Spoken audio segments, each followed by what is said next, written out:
Okay, good evening, everyone.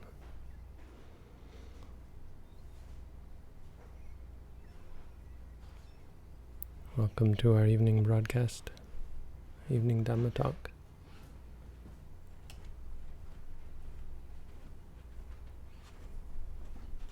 Tonight's topic is a challenging one. It's not going to be long. There's not too much to say, but sometimes we sugarcoat the truth. I think I'm guilty of that, making Buddhism sound more pleasant or more accommodating than it actually is. And the truth is, the Buddha really saw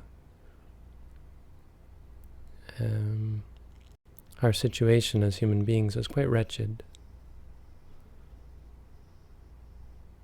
There's no escaping that. So when we talk about Buddhism as being pessimistic, we can deny it all we want, but to some extent, it's not pessimistic. I've talked about that. That word has too much associated with it, but it definitely doesn't look favorable upon. It makes a claim that you can argue. You could say it's pessimistic because you might disagree with it. But the argument is that our existence as human beings is quite wretched.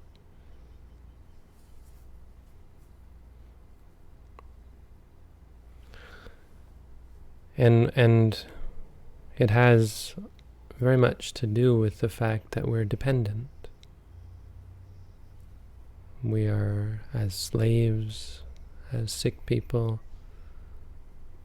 in ways that we don't realize. We think that we're happy sometimes, and we don't really understand what happiness is. We think we do. But what we think of as happiness turns out to be a cause for great suffering. It turns out to be an inherent problem with our way of looking at the world,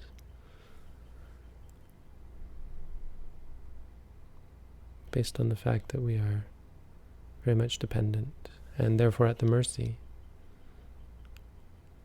of the vicissitudes of life.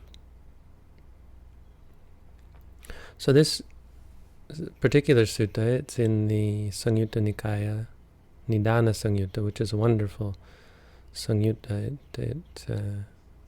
Samyutta just means collection. So it's this collection of discourses based around Paticca-samuppada. So if you want to learn about dependent origination, this is the chapter to read, the collection of suttas to read. Samyutta Nikaya is really wonderful. It's just very, very big, so it's not an easy book to really go through.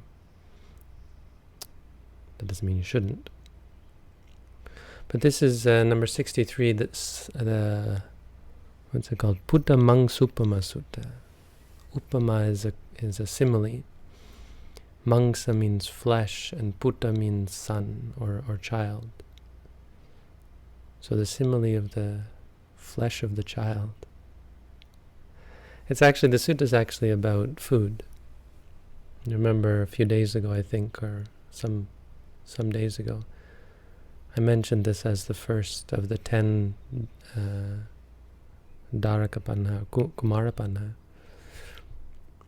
the 10 questions of the young child. And the first one is Sabbe Sata Ahari Titika, all beings subsist on food. And I said there are 4 types of food. Well, this sutta lays them out. The 4 types of food are Kabalinkahara. It's material food. Pasahara, which is, or nutriment is a better word, the nutriment of contact. The third is Manosanjetanahara, the nutriment of mental intention or volition. And the fourth is Vijnanahara, which is the food of consciousness, the nourishment of consciousness, and nutriment. And so what it means by nutriment is, again, this dependency. It's the cause. I mean, the whole of this collection, and really all of the Buddha's teaching, is about seeing cause and effect, about learning how all of who we are and what we experience it's dependent on causality. We got the way we are for a reason, and we learn about those reasons, and we realize how we're still becoming more and more based on the food that we take in, the nourishment, the nutriment. If we take in bad, and if we take on bad, and if we cultivate the bad, then bad is the result. If we cultivate the good, good is the result. It's quite simple. And so these four the Buddha laid out as sort of an outline of the kinds of things that have an effect on us. The kind of things, the different kind of things that change us, that feed who we are.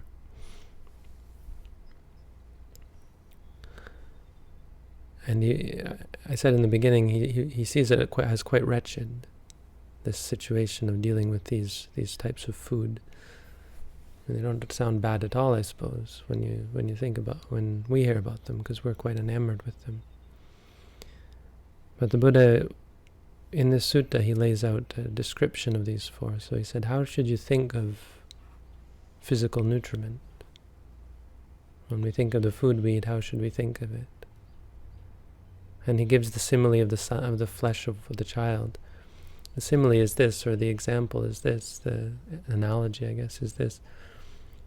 It's an allegory, I don't know, this story. He says, imagine there was this couple, a husband and wife, a wife and husband, a woman and a man with their son, traveling through the desert. They had to escape a plague or something. And they hadn't brought much food with them, and they didn't realize how long it was, and they get halfway through the desert, and they run out of food. And so they're dying. And they're both dying, and their child is dying, and they can no longer nurse him because mother's breast milk dries up or whatever. And he's certainly not advocating this, but what the husband and wife think to themselves is that they're all going to die. And he's not advocating this. This is not the teaching, but he says, imagine that these two people, who are ordinary people who have wrong ideas about things, decide that they're going to kill their child and eat his flesh, his or her flesh, which is a horrific image, really. But he purposefully makes it as horrific as possible, and he's not saying this is not horrific. But what he says is, do you think that this man and this woman who loved their child dearly would eat that food for entertainment? Do you think they'd sit around remarking on how delicious it is? He asks the monks, would they eat it for enjoyment? It's just the most awful example. But he says, would they only eat it for crossing this desert? And they say, yes, that in this wretched state, that's what they would eat it for. And he says, this is how you should see food. This is how you should see food. And what it does is it points out how wretched we are, that we don't see this, our dependency on food. We think it's great that we can eat, not seeing how ensnared we are, how caught up we are.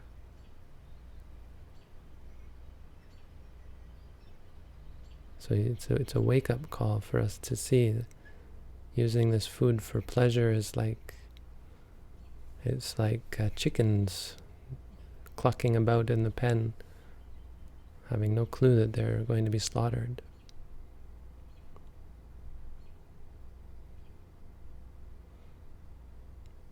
And it's the same because we go through our lives enjoying things like food or all the physical pleasures.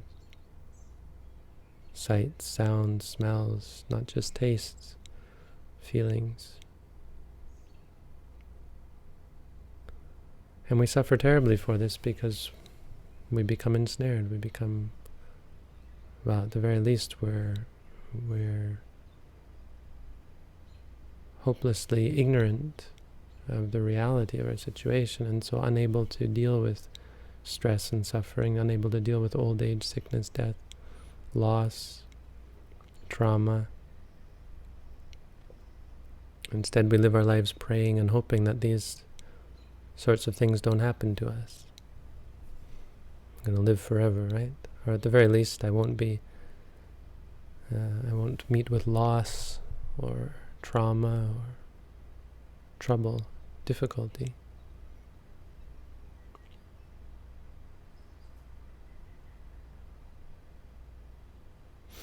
But we are like this woman and man crossing the desert. We are in a wretched situation where we need these things, where we are not independent of them.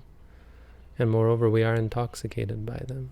We're caught up in food, how wonderful it is, how much happiness it brings us. When in fact we can see that it's just we can see as we meditate that it's just bringing us stress, and like so many other physical things, it's something that we just need. We can't be without.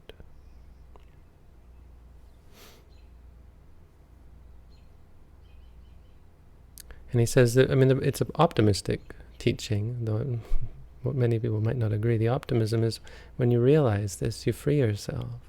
If you really see food in this way, not something to enjoy, something that's fraught with problems and caught up in the suffering of samsara, and you have no attachment to it. I would have said, if you understand this about food, then you understand all of the senses. And he says, then there is no fetter. And this is the key, is that happiness is freedom from the fetters, freedom from any fetter, freedom from any bondage. So that whether you get food or don't get food, you're at peace.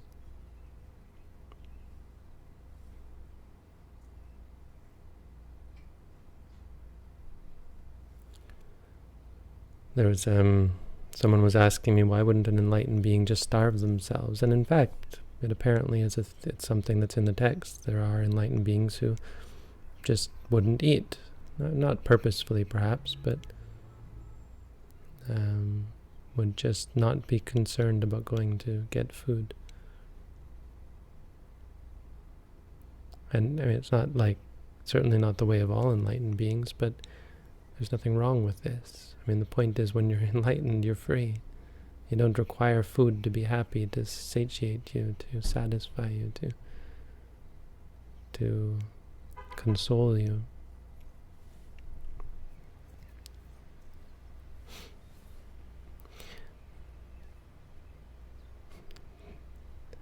Not sure how this teaching tonight is going to be taken. It doesn't get any better from here.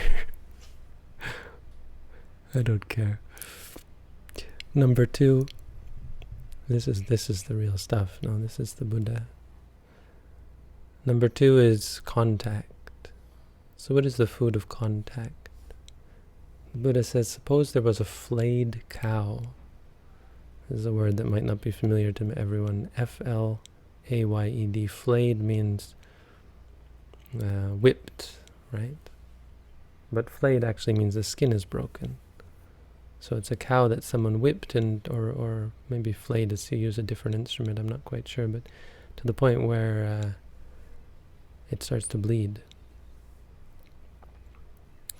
And he says, if this cow were to stand exposed to a wall, well, the creatures dwelling in the wall would nibble at her. If it stood exposed to a tree, then the creatures in the tree would nibble at her. If she stands exposed to water, the creatures dwelling in the water would nibble at her. If she stands exposed to open air, the flies in the air would nibble at her. And whatever that flayed cow stands exposed to, the creatures dwelling there would nibble at her. See, he's setting up the most wretched example of contact. This wretchedness of being susceptible to contact. He didn't see contact as positive in any way. We normally think of contact as a great thing, when you come in contact with pleasant sounds and sights, tastes, smells, feelings, particularly feelings. Contact is all about feelings. When you come in contact with something, it makes you happy. We think of this as pleasure and that as pleasure, or this pleasure, that pleasure as happiness. So the Buddha really did see all of this as tortuous, as a cause for all of our suffering. And the real deep reason, you can try to explain it philosophically, like, because it changes and so on. But the deep reason is simply because it arises and ceases. It's incessant. This is what you'll see in your practice as you get to these later stages. You'll see things arising and ceasing and become equanimous towards them. See that that's all it is. It's a bunch of arising and ceasing. It never stops. You're incessantly hounded by experience and thereby contact. This is what causes one to let go. And the point being that it only hurts us because we have expectations and attachment to it. Once we see it as this, as worthless, then we can experience it just fine. The incessant nature of it, the hounding of experience is no longer hounding us because we no longer are susceptible to it. We're no longer enamored by it or caught up by it. All contact should be seen clearly as this is not a or the way to find happiness. It's number 2. Number 3 is mental volition. This is karma, our intentions. When we want to kill someone, or want to hurt someone, or when we want to be happy, when we want food, when we want sex, when we want romance, music, anything. When we want to be free from suffering. Mental volition. When we incline towards something. And the Buddha, again, saw this as wretched. Even our volitions, our desires, our ambitions, wretched, he saw them. He said, imagine, here's another allegory, I think, is imagine there was a charcoal pit, a big pit with blazing hot embers, glowing coals. Have you ever seen one of these pits where they put coals and it's just a pit of very hot? And then a man came along, and then someone who didn't want to die, desiring happiness and averse to suffering. Then 2 strong men would grab him by one arm and drag him towards the charcoal pit. What do you think that man's volition would be? That man's volition would be to get far away. His longing would be to get far away. He would wish. His wish would be to get far away from the charcoal pit. And he said, this is how you should... for what reason? He says, because if I fall into this charcoal pit... Anyway, that's not so important. He says, this is how you should see mental volition. It's the most wretched... You think of this and this is wretched. This man wants something so bad, right?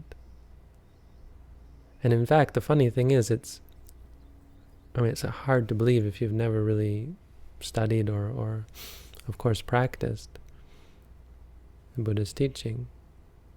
But it's not actually the charcoal pit that's going to make him suffer. If he was okay about being dragged somehow, amazingly okay with being dragged towards the charcoal pit, and okay with having his skin burnt up, and okay with the pain, and okay with the seizures and whatever else would happen, okay with dying, then he wouldn't suffer. But it's a great example of how, it's an extreme example of how volition causes such great suffering. I mean, if you wake up, if they were to knock him out and throw him in the charcoal pit, and then he wakes up in it, he would suffer less, right? Could you imagine being dragged towards the charcoal pit? How much suffering even before he gets there? The anguish, the horror, right? And he's not even there yet. It's like, why are you suffering so much? You're not even feeling it yet. Because of volition. And he said this is how we should see volition, because it's all just trying to escape suffering and find happiness, where we run around like chickens with our heads cut off, looking for satisfaction. And we hurt ourselves and we hurt other people, and we cause all... I mean, look at all the problems in society and the world. How many of them are caused by this greed and ambition and our conflicting desires? So much stress and suffering. You think of all the stress and suffering in this world. And all of you come here and you tell me, we talk about the stress and suffering that you have. It gives you perspective to think that the world is full of people like us, suffering, tortured, wretched. Yeah, well, and if you don't like this, you're welcome. There's lots of other YouTube stuff out there, and for those of you staying with me, well,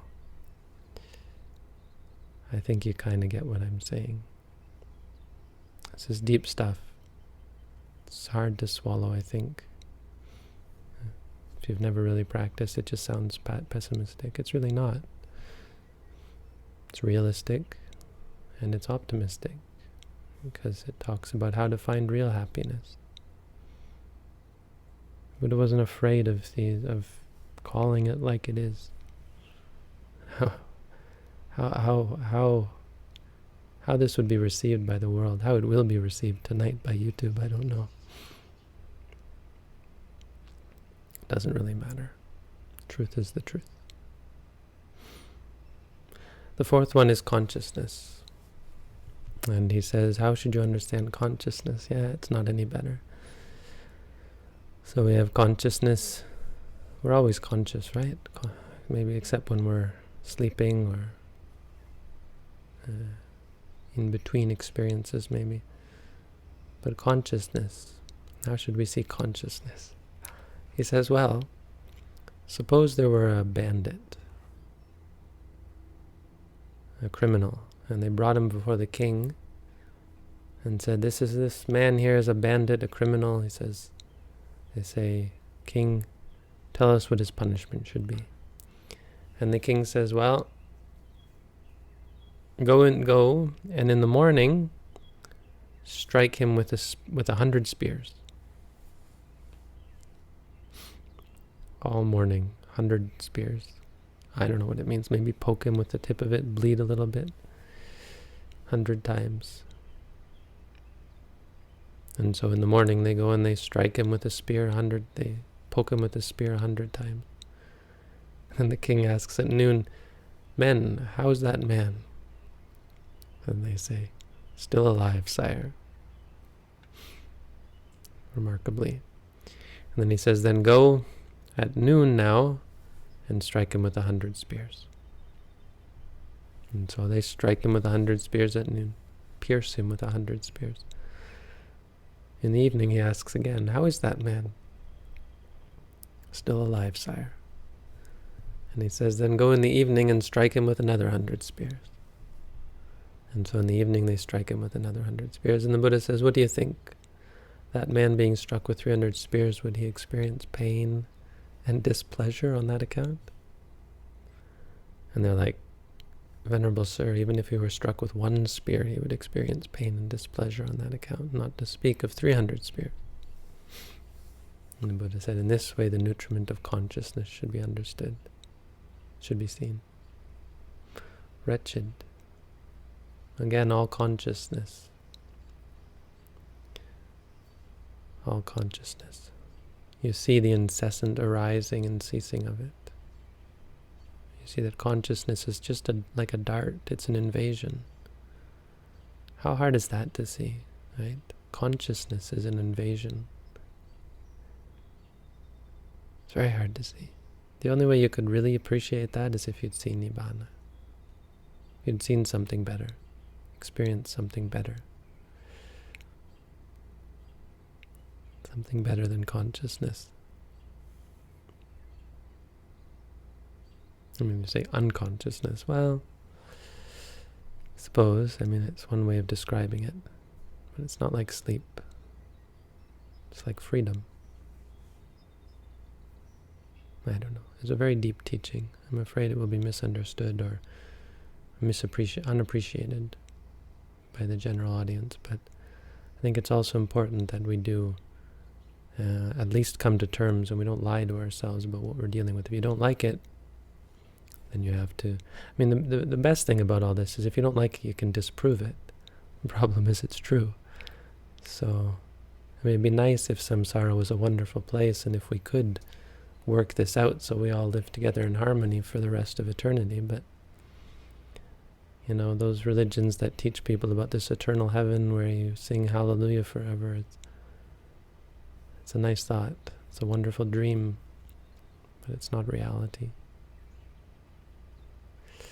But the great thing is we can be free. We can find peace. Whether you like this or not, ask yourself if you're happy. The reason people come to me is because they're generally not happy.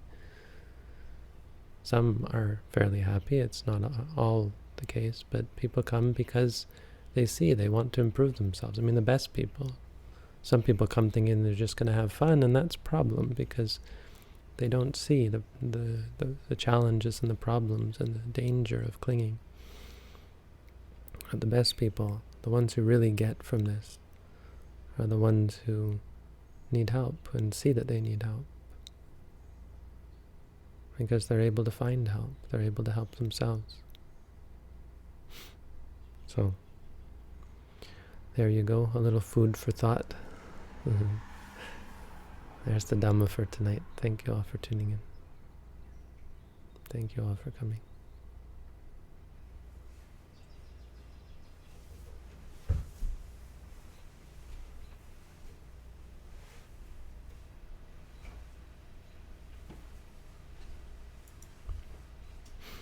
So, do we have questions?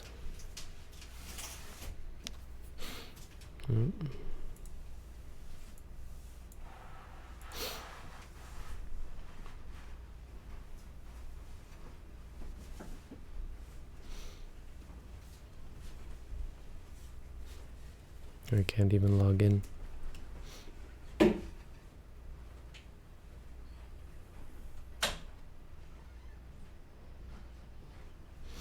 Okay, I'm going to save the questions for another day. Thank you all for coming out. Have a good night.